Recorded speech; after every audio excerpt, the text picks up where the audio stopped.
Hey, what's up, VC? It's Steve again, Harmless Rebel, and I am finally fulfilling my promise and doing this video will be part one of my Judas Priest collection. I'll go over all the pieces in my collection. We'll talk about them a little bit and just talk about the album as a whole. I'm trying to sing it down a little bit. And this is the Legends of Metal tribute to Judas Priest. Really cool tribute. You had bands like UDO, Rage, Gamma Ray, Saxon, Fate's Warning, Devin Townsend, Testament. I mean, it goes on and on. There's Volume 2 as well, which I'll show. Let's do in one of the later videos with Overkill, Ice to Earth, Creator. Like I said, it just goes on and on. So let's just kind of jump into what we're really here for, and it's the Judas Priest. So the first piece of my collection, we'll start at the beginning, and we've got 1974's Rocka Rolla. Now this is the later pressing, as you can tell by the album cover. The original album cover had basically a Coca-Cola bottle top with Rocka Rolla using the same font that you would see Coca-Cola in. And I've heard different things about it. I've heard that the band never liked that cover. Let me turn this down a little bit. And that they chose this because they chose this cover in the mid-'80s because it was more in line with their image, I guess. This is the 1984 repress, though, of their first album. A lot of people don't like this album. It's definitely a different sound than anything else that Judas Priest would put out. There's definitely elements of Uriah Heep, Black Sabbath. You know, Judas Priest just hasn't really found their sound yet. But that doesn't mean it's not a great album. I highly recommend this. Actually, I highly recommend all of Judas Priest albums. But if you haven't listened to this in a long time, or you weren't a fan, get a copy and give it a quick spin again. You've got songs like what was it? One for the Road. One for the Road is a very Uriah Heep sounding song. Still a killer song, one of my favorite songs on the album. Another good one is Winter, very doomy, Black Sabbath inspired. Winter is actually my favorite song on this album. Another big one is Never Satisfied. It's probably the one most people think of when they think of this album, is Never Satisfied. Again, kind of that Sabbath sound. And this song, you really get the first taste of Rob Halford's vocals and his vocal range and the sound of his voice that you would get used to later on in the career. From what I understand, this album was pretty much all written by K.K. Downing. He led the group at this time. It was his group. Glenn Tipton wasn't really involved as heavily in the writing process, at least not as much as he was later when he became really the lead guitarist for the band. This one has John Hinch on drums. This was his only appearance, and you'll kind of see that as a kind of a regular issue with Judas Priest. They really have a problem keeping drummers. But still, killer album. Highly recommend it. Next up is their second album, Sad Wings of Destiny. As you can see, specially faded for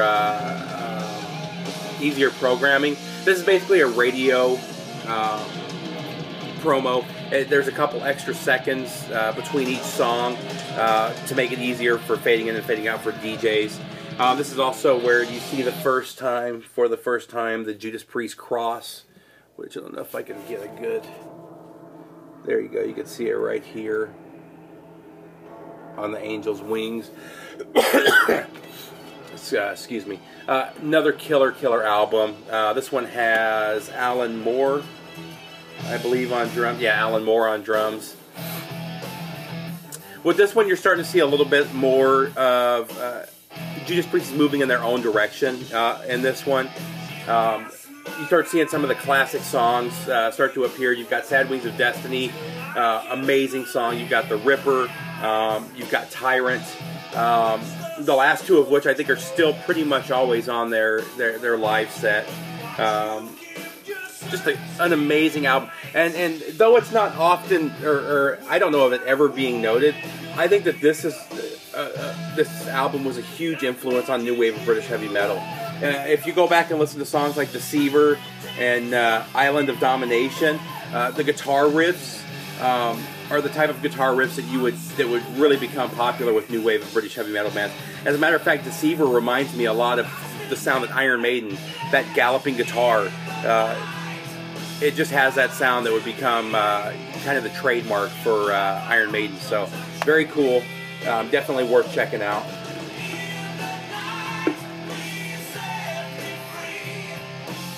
Next up, we have Judas Priest, Sin After Sin. This one has Simon Phillips on drums. Now, I think it's kind of funny, whereas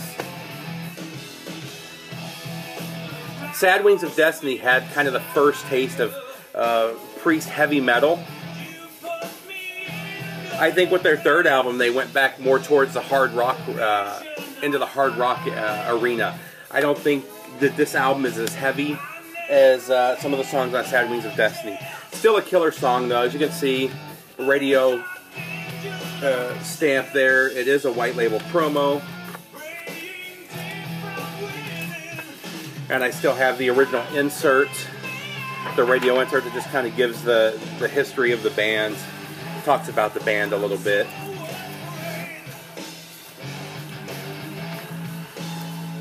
I think this is kind of the album where you see Judas Priest really coming out into the public eye, really making a name for themselves.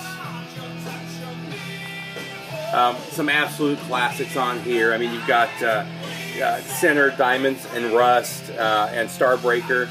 And it's funny, a lot of people don't know this. You know, I know a lot of you watching this channel do, but Diamonds and Rust is actually a Joan Baez, I got tripping in my head, a Joan Baez cover. Again, still always in their live set.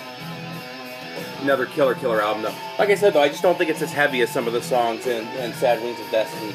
And that's not to take anything away from it, it still sounds amazing.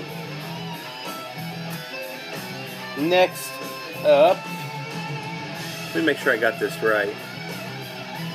Yeah, thought it was backwards.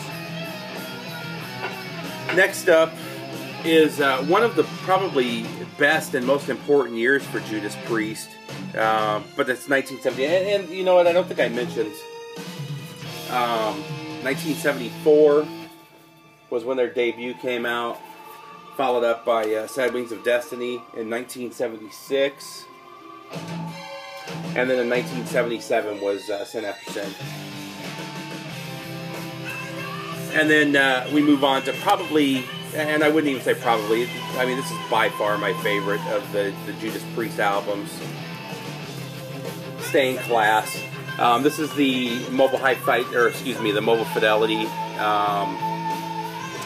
Sound Labs pressing, the Silver Label edition.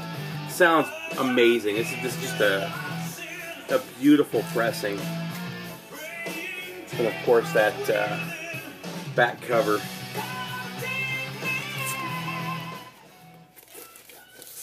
And with Stay in Class, I mean, you've got Les Binks. This album and the next album I'm about to show is the first time that Judas Priest will have the same drummer for multiple albums. But Stay in Class gives you Exciter. White Heat Red Hot's one of my favorite songs on here. And then Invader.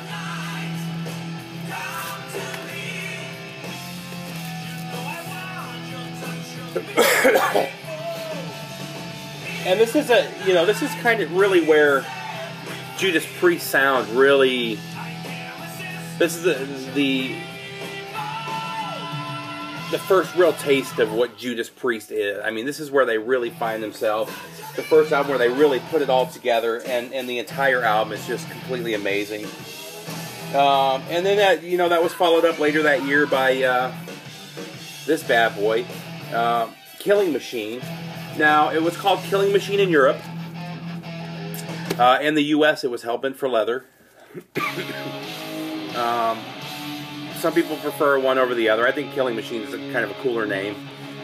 This is, again, Mobile Fidelity Sound Labs.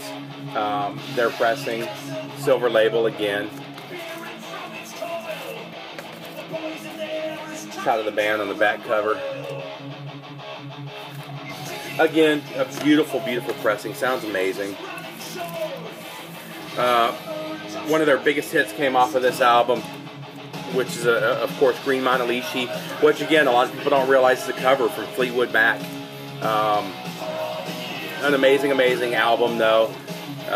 Killing Machine, Hellbent for Leather, both killer songs on here. Probably the three best songs on here, in my opinion, are those three. But again, I mean, they just capped off 78. It's just an amazing, amazing year for the band. And then this is the last one I'm going to show in this. And I'm just kind of showing these in order of release. 1979's Unleashed in the East. And of course, you got the Live in Japan here. I'd like to eventually get the Japanese pressing of this. The Japanese pressing has a couple additional songs on a 45 that came with it. This is by far not just one of the best live albums of all time, or best metal live albums of all time, but I think it's one of the best live albums. There's a lot of argument, a lot of disputes about whether the band is live. I've heard that it's all live tracks, that there's bootlegs of the show that they came from, and you could tell. I've heard that Rob had to go back into the studio and recut the vocals, but everything else was live. I've heard that the whole thing was done in the studio. I don't care.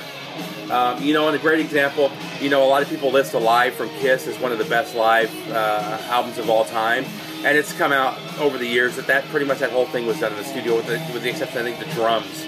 I don't care about that one either.